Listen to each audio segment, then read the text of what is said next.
Et oui, peut-être que je vais froncer les sourcils devant la caméra, c'est possible. C'est possible. Bonjour à toutes et à tous, bienvenue sur Roadtrip. On se retrouve aujourd'hui pour une nouvelle vidéo, un nouveau vlog, ici à Nantes. Je sais que c'est une destination que vous avez déjà connue, mais vous allez retrouver l'équipe de Roadtrip au stade de la Beaujoire pour une très belle expérience, un très beau match. Je ne suis pas tout seul aujourd'hui derrière la caméra, de nouvelles personnes ont rejoint l'équipe, en la personne de Suzanne et Juline qui vont aujourd'hui nous assister du côté de la caméra. Toutes les belles images que vous allez voir seront grâce à elles. Et malheureusement, l'ami Quentin ne pourra pas être là aujourd'hui, je vous l'expliquerai un petit peu plus tard. On va directement se rendre au stade, on va aller faire un petit tour aux abords de la Beaujoire et on va se rendre dans ce magnifique stade pour une très belle rencontre. Restez bien avec nous.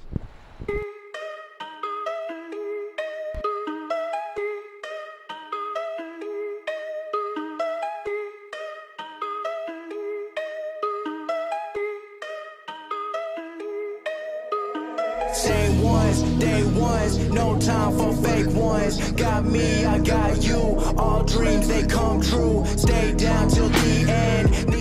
C'est une première aujourd'hui pour Roadtrip. On ne se retrouve pas dans la célèbre Twingo verte pomme que vous avez l'habitude de voir dans les vlogs. On a aujourd'hui la voiture d'une de nos caméramans qui est certes un petit peu moins bien que ma propre voiture, mais on fait avec les moyens du bord. On se dirige tranquillement vers le stade. La température n'est pas très clémente.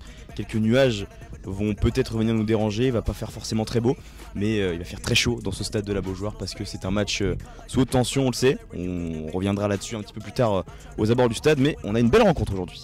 Minimum wage, funny how money be bringing out people who never remember the time that they paid. Count it up on my two hands. If you wanna talk, I need two bands. I don't play around with no loose ends, and I never wanted no new friends. I keep it real, you can ask the fans. Don't get involved if you're not my fan, but if you were willing to sacrifice when I roll the dice, then I'm counting you in. Same ones, day ones, no time for fake ones. Got me, I got you. All dreams they come true. Stay down till the end. Need me, I need them. Whole team gon' make M's. No time for fake friends. Ain't about money, it's not being loyal. Cause when I have nothing to say to my... Nous voilà donc arrivés à bon port. On va se diriger tout doucement vers le stade. On va aller prendre un petit peu la température, voir ce que les supporters pensent de cette rencontre. On y va ?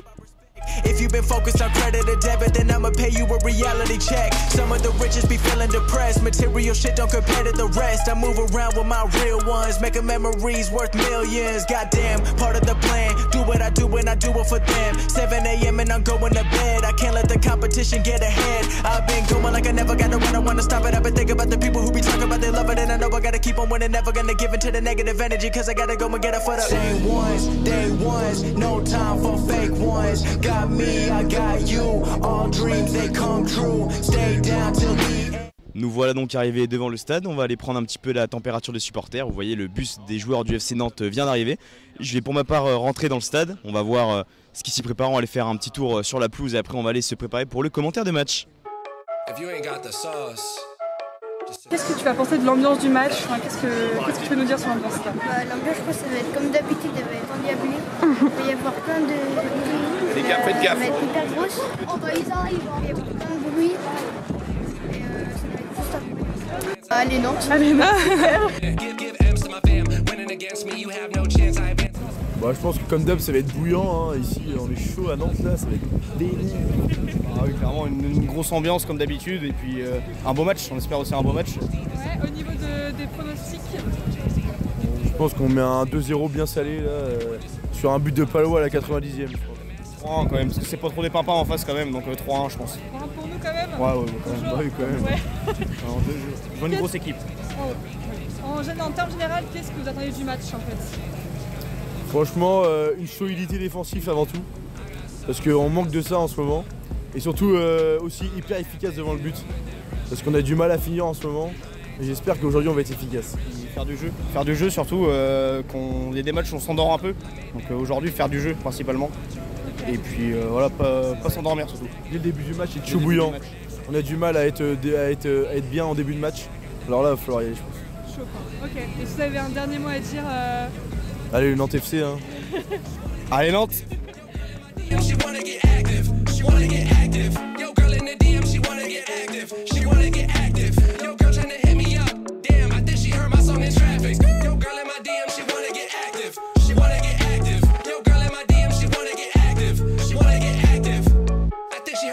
Traffic.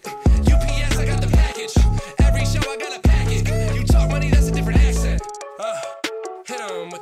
Et me voilà, bien en place en tribune de presse, vous le voyez derrière moi, bien installé dans le jardin du jour, le stade de la Beaujoire que vous connaissez bien. Ce n'est pas la première fois que Eurotrip vient ici.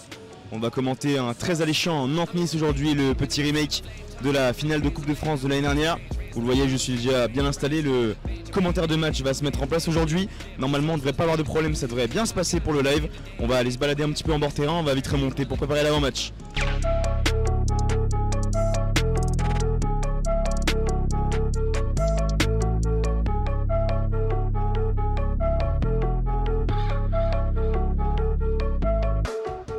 Me revoilà bien installé dans ma petite tribune de presse. Je vais vous parler un tout petit peu avant le début de la rencontre. Déjà pour expliquer pourquoi monsieur Quentin Batty n'est pas présent avec nous aujourd'hui. Il est tombé malade, il devait être des nôtres mais il ne pourra pas assurer sa place aujourd'hui. Je vais être seul avec mes deux collègues pour vous faire vivre cette très belle journée de football. Et deuxièmement, comme vous l'avez remarqué, le petit merch est enfin sorti pour Eurotrip. Vous allez nous voir habillés de cette manière désormais dans les stades, même s'il y a une petite veste par-dessus, il fait extrêmement froid, faut pas rigoler non plus. Donc là je vais tout doucement aller me diriger vers ma petite fenêtre de live. Je vais aller préparer tout ça et je vais essayer de vous faire vivre le match du mieux possible.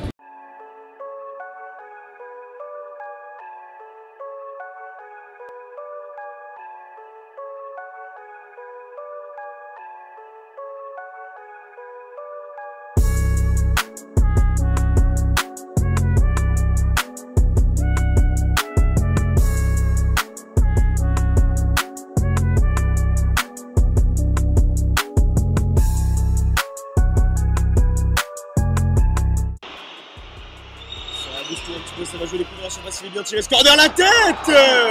Et l'ouverture du score de l'OGC Nice.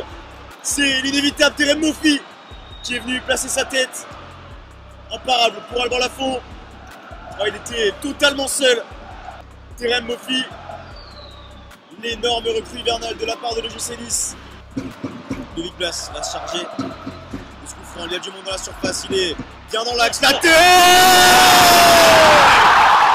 L'égalisation de la part violente. Elle est placée idéalement cette balle. Déposée sur la tête de Moussa Sissoko. Lui qui a un peu de mal avec le FC Nantes depuis le début de la saison. Bien placer une tête hors de portée de la part de Kasper Schmeichel. Elle vient se déposer. À peine du 40 cette balle. Il y a notamment Corché, attention parce que là, Gaëtan Laborde, il a réussi à campier ce ballon pour Terem Moffi qui va se retourner. La passe de 3, attention, Youssouf, le but. Le 2-1. On le sentait venir d'un côté comme de l'autre, c'est les Niçois qui font craquer la baraque en premier. Sous la houle du stade de la Beaujoire, il décale sur Joao Victor, le centre de Joao Victor. Il est dans l'axe, la tête. Et l'égalisation de la part de FC Nantes. C'est Moustapha Mohamed qui vient claquer cette tête. Oh, c'est quasiment le copier-coller de l'ouverture du score de Terem Moffi. Elle est magnifiquement bien faite cette balle de Joao Victor.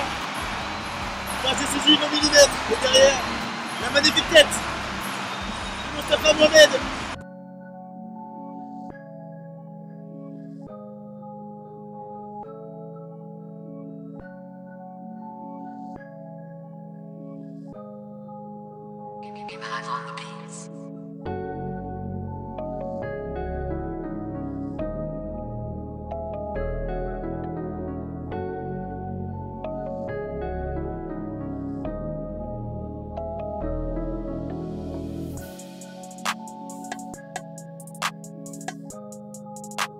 Petite transition voiture parce qu'il fait un temps infâme dehors.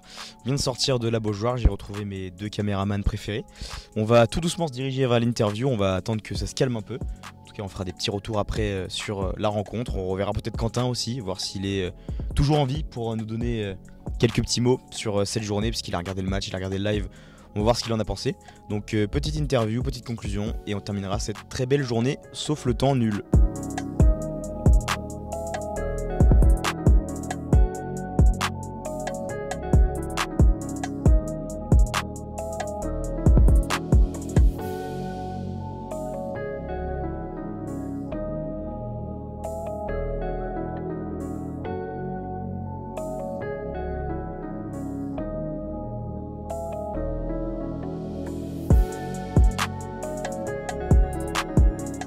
retour au frais, en tout cas au sec, parce que dehors, vous l'avez vu durant ce trajet, c'était un petit peu compliqué.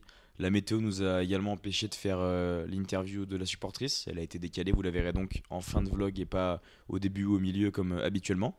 On a vécu un très beau match. J'ai été content de découvrir les premiers pas de Juline et Suzanne en tant que caméraman. Vous allez donc voir au fil du vlog tous leurs plans, qui sont, je pense, bien mieux que les nôtres, puisqu'il y a une connaissance quand même autre et une qualité d'appareil autre. Donc Quentin n'a pas été là pour cette fois et ne peut pas apparaître aujourd'hui, vu la tête qu'il a. Il a préféré ne pas apparaître dans le vlog. Ça a été compliqué tout seul. Meubler un match pendant 90 minutes, c'est pas forcément le plus facile. Mais j'ai passé un bon moment. Donc je ne sais pas quand est-ce que vous retrouvez Road Trip. Très prochainement, je l'espère. Et dans un stade qu'on n'a pas encore visité. On va vous faire encore un peu découvrir la France. Et donc comme je l'ai dit dans le commentaire de match, vous aurez sûrement l'extrait. Peut-être une petite surprise en Coupe de France très prochainement. Donc vous allez retrouver juste après l'interview avec Émilie, la supportrice du FC Nantes. Et nous on se dit à très bientôt. Merci beaucoup. On se retrouve aujourd'hui quelques jours après la rencontre Nantes-Nice. Je suis en compagnie d'Émilie. Donc déjà pour commencer, Émilie, je vais te laisser te présenter. Alors bonjour, je m'appelle Émilie, j'ai 22 ans. Je suis responsable de communication chez Active Nantes, une association de supporters qui est actuellement la plus grosse du FC Nantes. Et qu'est-ce que tu fais au sein de cette association ? Alors je suis responsable de communication, mais du coup je fais plus de choses que juste la com parce qu'on organise beaucoup de déplacements. Ces derniers temps, il y a eu des gros déplacements avec le FC Nantes et on a de toute façon tous les déplacements dans l'année aussi et en plus de la Coupe d'Europe qu'il y a eu, voilà, ça a été assez chaud cette année. Moi, j'allais venir justement, le FC Nantes qualifié en Coupe d'Europe cette année, donc ça a fait plein de beaux déplacements en Allemagne notamment. Il y a aussi eu la Grèce, il y a aussi eu l'Azerbaïdjan. Est-ce que tu as senti un nouvel engouement auprès des supporters du FC Nantes avec la Coupe d'Europe ? Ah bah oui, mais on l'a vu même au niveau d'Active en fait, parce que l'année dernière on était 120 adhérents je crois, on est monté à 200 pour le Stade de France, et là à l'heure actuelle on a 800, donc on n'était pas du tout prêt, on n'était pas du tout prêt à cette hausse-là, donc il y a plein de bénévoles qui se sont ajoutés, parce que la petite équipe qu'on était l'année dernière on n'aurait pas pu tout faire. Donc oui, on a organisé tous les déplacements. Après, l'Azerbaïdjan, il n'y a pas eu tant de monde que ça, donc ça va. Mais sinon, les déplacements comme Turin, par exemple, c'était un énorme truc à faire. Et donc voilà, on a vu qu'il y avait un vrai engouement et qui continue encore aujourd'hui, malgré le fait qu'on ne soit plus en Coupe d'Europe. Je pense que c'est l'idée aussi qu'on puisse retourner au Stade de France qui doit un peu galvaniser les troupes aussi. Bon, en parlant de Stade de France, on va peut-être en faire un deuxième en 2 ans. Toi qui suis le FC Nantes, est-ce que tu t'attendais à ça au vu des dernières saisons des Canaries ? Pas du tout. Il y a encore 2 saisons, on était aux portes de la Ligue 2, on s'en souvient très très bien. Et donc oui, l'année dernière déjà, quand on fait le Stade de France, on se dit waouh, c'est tout simplement incroyable. Et là, cette année, quand on voit qu'on n'est plus qu'à un match du Stade de France d'un deuxième, encore une fois, on se dit que c'est fou. Nous, l'année dernière, quand on a organisé le déplacement au Stade de France, on s'est dit, on le fait une fois, et puis la prochaine fois, ce sera dans 20 ans, quoi. Donc, on est tranquille, on morfle une bonne journée, et puis voilà. Là, de se dire que potentiellement, on peut le refaire cette année, on est mieux préparé, du coup, forcément. Mais j'allais dire on flippe, mais non, même pas. Mais on essaye d'organiser déjà, on organise déjà, en fait. On n'y est pas encore, certes, on va pas commencer à se porter la poisse, mais on a déjà regardé avec des compagnies de cars, etc. Parce que c'est un truc, l'année dernière, on était tellement pas préparés que là, on a sauté sur l'occasion, quoi. Et du coup, tu vis de très belles choses avec le FC Nantes. On parle de Coupe d'Europe, on parle de Coupe de France. Et c'est aussi une affaire familiale, Active, vu que tu travailles avec ton père. Est-ce que c'est une fierté de faire ça en famille ? Bien sûr. Alors mon père, en fait, c'est le président des Actives.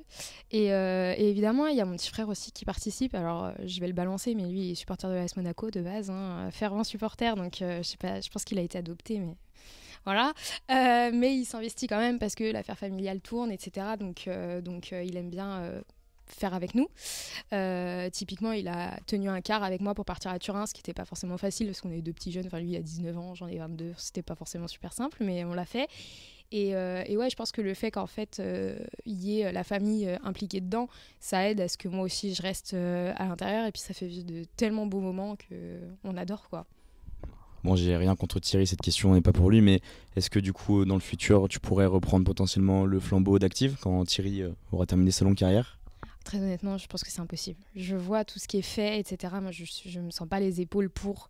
Je pense que le bénévolat, c'est déjà bien, mais prendre la direction de ce bénévolat-là, waouh, trop, vraiment il y a énormément de travail. Et puis on voit même le fait d'avoir grave augmenté au niveau du nombre d'adhérents, ça fait qu'il y a aussi beaucoup de questions qui se posent. Et les adhérents, il y a certains supporters du FC Nantes, je pense que c'est pour tous les clubs de foot, hein, c'est des supporters, mais il faut les tenir par la main. Et moi, j'aurais pas la patience nécessaire pour ça. On verra dans le futur si tu changes d'avis, on l'espère en tout cas, parce qu'il ne faut pas laisser active non plus sans président, même si pour l'instant Thierry fait du très bon travail. En parlant de ça, du coup, la famille, ça a peut-être dû te faire un peu découvrir le football. C'est peut-être ce côté-là qui t'a fait tomber amoureux du FC Nantes. Depuis quand tu suis les Nantais? Alors oui, mon père, c'est grâce à mon père. Hein. Pour la petite anecdote, quand j'étais bébé, je m'endormais que devant Téléfoot. Sinon, je n'arrivais pas à dormir, donc voilà. Et mon père m'a emmené voir mon premier match pour mon anniversaire pour mes 5 ans. Donc un premier match de la saison au mois d'août. Exactement. Depuis, je ne quitte plus la Beaujoire. C'est quoi ton plus beau souvenir avec les Canaries? Du coup, je dirais que c'est la finale au Stade de France. Hein. Je pense que c'est logique. Après, plus récemment, il y a quand même eu Turin qui était... c'est le seul déplacement européen que moi j'ai pu faire, parce qu'avec le travail, etc., j'ai pas pu prendre 2 jours en semaine. Mais du coup, je dirais le Stade de France, parce que ça a été tellement une belle organisation. Ça a été un moment... on a partagé un moment avec tellement de gens. Des gens peut-être qu'on ne reverra jamais, mais sur le moment, c'était une cohésion tellement forte que je me suis rendu compte que le football, c'est vraiment un truc de dingue et que ça fait vivre des émotions incroyables, quoi. En parlant d'émotions, justement, on parlait de Coupe d'Europe tout à l'heure. Les Nantais ont retrouvé la Juventus après la petite discorde qu'il y a eu en 96. Est-ce que dans les gens qui sont revenus auprès du FC Nantes, tu en as retrouvé qui parlaient de ce match? Est-ce que ça a arrivé un petit peu un sentiment de fierté chez les Nantais d'affronter la Juve? Typiquement mon père. Hein. Mon père, il a vécu le premier match, donc le deuxième, voilà. Bon, il a eu l'impression de s'être fait avoir un petit peu comme dans ces années-là à la Beaujoire, mais c'était quand même une belle rencontre, un aller, un retour. Et puis nous, on a été contents aussi d'aller à Turin, parce que pour le coup, mon père n'y est pas allé, parce que 30 heures de car, ça faisait trop pour lui. J'avoue qu'on les a bien sentis passer en plus. Mais de faire un match aller aussi prometteur là-bas, de se dire qu'on s'est pas déplacé pour rien, pour se prendre une grosse valise, c'était toujours plus plaisant, quoi. Et du coup, une fois à la Beaujoire, on n'était même pas... j'ai pas senti... une telle colère ou une telle tristesse en fait. Alors forcément par rapport à l'arbitrage, etc., on était déçus, mais on s'est dit, on l'a vécu, quoi. On l'a vécu, on se fait sortir par la Juve, c'est quand même pas déconnant. Je veux dire, on s'est pas fait sortir par une petite équipe, un truc de bas de tableau, donc on est plutôt très fiers, ouais. Je pense qu'on peut en être fiers. Ce dont on peut être moins fier, c'est plutôt du traitement qu'on a subi avec les Italiens. Est-ce que tu as un mot à dire là-dessus? En fait, sur le moment, j'étais tellement en colère en Italie que j'ai pas compris ce qui se passait. J'ai pas réalisé. En fait, c'est une fois sur la route du retour, une fois qu'on a passé la frontière française, où je me suis dit, je vais en faire tout un post Twitter pour expliquer ce qu'on a vécu, parce que je voyais que personne parlait et je me suis dit, c'est pas possible, on peut pas laisser ça comme ça, ne rien dire. Et en fait, on a été choqués parce qu'il y a eu, c'est tellement une accumulation de choses inhumaines, parce que clairement on a été traités comme des animaux, quoi. Ne serait-ce que les navettes, c'était un calvaire. On a attendu pendant 2 heures dans des bus, debout, serrés, etc. Mon petit frère a fait un malaise tellement il y a la chaleur, le manque d'oxygène, tout ça. Et puis après, par exemple, en sortant du stade, nous on avait pour la petite anecdote, un garçon qui était autiste, et sa maman était dans un autre car, et en fait lui a pas compris qu'on retrouvait les cars au même endroit, au stade, et il croyait qu'on allait au parc del Valentino, là où ils nous ont arrêtés à 1 heure de marche, 2 heures de marche même, et donc il est parti au parc. Et en fait du coup on a expliqué aux autorités, il faut qu'on le récupère, quoi. Ils ont rien voulu savoir, ils nous ont dit, vous sortez de la ville, vous dégagez, quoi. Et donc le pauvre était tout seul dans Turin, on n'a rien pu faire, on a dû faire sortir la mère des cars de force pour qu'elle aille retrouver son fils, et ils sont en train, quoi. Et ça a été impuni totalement. Les autorités italiennes n'en avaient rien à faire, et ils n'ont pas eu de soucis après derrière. Donc ça, on essaie de raconter un peu ces histoires-là pour montrer que c'est pas normal, quoi. Non, il le faut. On a reçu le très beau mail d'Active. On a lu ça avec insistance. C'est vrai que ça a été des mauvaises images. On a vu notamment ce qui s'est passé aussi au Stade de France entre le Real et Liverpool. Les coupables ont été identifiés et les gens ont été remboursés, même si ça fait pas tout. On espère que les Nantais auront un jour leur revanche, ou en tout cas leur petite rédemption. Donc on a parlé de choses un peu tristes, mais on va essayer de parler de choses un peu plus joyeuses. On sent cette année une Beaujoire qui vibre. À ce qui paraît, les tribunes bougent de plus en plus. Est-ce que c'est quelque chose qui est beau à voir? Est-ce que le public nantais est un des plus beaux en France? Oui, je pense. Honnêtement, si on regarde bien la Ligue 1, pour moi, il y a le FC Nantes, alors je le passe pas en premier, mais je fais pas de classement, mais voilà, il y a le FC Nantes, il y a Marseille et il y a Lens aujourd'hui en France. Pour moi, vous pouvez ne pas être du même avis que moi, hein, voilà. Mais pour moi, il y a ces 3 équipes-là qui font vraiment vibrer un stade et qui, que ce soit à l'extérieur ou à domicile en fait, parce qu'on voit les parquages nantais aussi, ils sont toujours incroyables. On l'a vu au Parc des Princes il y a 2 semaines maintenant, où pareil, j'y étais et c'était incroyable. Enfin, je me suis dit, je faisais des parquages il y a encore quelques années et c'était pas aussi puissant que la puissance qu'on a aujourd'hui. Donc oui, la Beaujoire vibre, les parquages vibrent et ça fait plaisir parce qu'on voit aussi que la tribune noire, elle est pleine quasiment que d'abonnés. Aujourd'hui, la tribune noire est toujours complète, même plus que complète. C'est pour ça que des fois, vous sentez la tribune bouger. C'est parce qu'on n'est pas 6 000 à mon avis, on est beaucoup plus. Notamment contre la Juve, j'étais choquée. Je me suis dit, bon, on est au moins 10 000 là-dedans, c'est pas possible. Ah ouais, franchement, et là, oui, en effet, j'ai senti la tribune trembler, mais je pense pas que ce soit inquiétant. Hein, juste, je remets parce que j'ai vu toute la polémique passer. Je pense pas que ce soit inquiétant. C'est juste qu'on est beaucoup trop nombreux dedans et ça bouge un petit peu, mais c'est pas très grave. On va pas tomber, vous inquiétez pas. On voit du nombre et on voit aussi de belles images avec quelque chose qui est très controversé. On va en parler tout de suite, c'est les fumigènes. Donc pour certains, c'est une abomination, ça peut être très dangereux, c'est interdit et je pense que les instances le font bien savoir au FC Nantes. Pour ma part, je suis pas du tout de cet avis. Quand c'est bien encadré et que c'est bien fait, c'est plutôt de l'art. On a vu tous les tifos et tous les craquages qu'il y a eu cette année, c'était magnifique. C'est quoi ton avis toi sur les fumigènes ? Moi, je trouve que les fumigènes, ça fait partie de la fête. Enfin, on voit, c'est magnifique. Il y a, alors je vais pas cracher sur les journalistes ou quoi, puisque j'en fais partie. Mais il y a des journalistes qui viennent pleurer en disant que c'est dangereux, tout ça. Mais après, ils sont super contents de les prendre en photo et de dire, ah, regardez, c'est trop beau. Voilà, donc ça me fait bien rire. J'ai pu discuter avec une journaliste récemment qui me disait ça. Et du coup, j'ai dit, bon, c'est un peu craché dans la soupe, là, quand même. Mais non, moi, je trouve que c'est très bien fait. C'est toujours très bien encadré, parce que l'ABL, ils savent ce qu'ils font. Ils font pas craquer des gens qui sont là depuis 2 jours. C'est des gens qui sont expérimentés.